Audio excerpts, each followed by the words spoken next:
রাসূল ডাকতেছেন, সাহাবীরা রে, আমার এই শহীদদেরকে দাফন করে দাও। শর্ত হলো গোসল দিও না, রক্তমাখা জামা কাপড়গুলো পাল্টাইও না, এই রক্তমাখা জামা সহ দাফন করে দাও। হাসরের ময়দানে আমি নবী এই শহীদগুলো লইয়া আল্লাহর আরশের কিনারে যাইয়া দাঁড়াবো, দেখাবো আমার উম্মতের মতো কেউ নিয়ে আল্লাহকে পাওয়ার জন্য এইভাবে কষ্ট করেছে।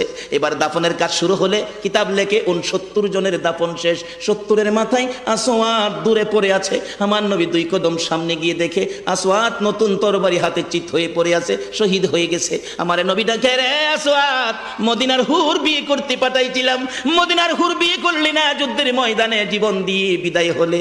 আসওয়াদ রে, নতুন তরবারিটা হাতে রে। আসওয়াদ একজন সাহাবী বলেন, হুজুর বিয়ের বাজার করতে এসে আপনি যুদ্ধে গেছেন, খবর পাইয়া বিয়ের বাজারের টাকা দিয়ে যুদ্ধের বাজার করেছে, আসওয়াদ শহীদ হয়েছে। আমার নবী ডাকে, মাবুদ, আমার আসওয়াদকে তুমি কি দিবা গো আল্লাহ?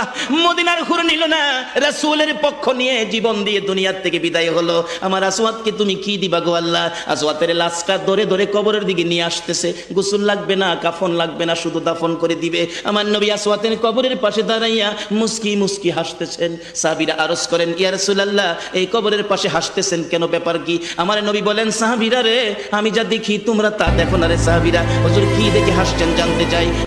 সাহাবীরা, আমার আসওয়াদ মদিনার হুর বিয়ে করতে যাইয়া যুদ্ধের খবর শুনে বিয়ের বাজারের টাকা দিয়ে যুদ্ধের বাজার করে জীবন দিয়ে কবরে রওনা হয়েছে।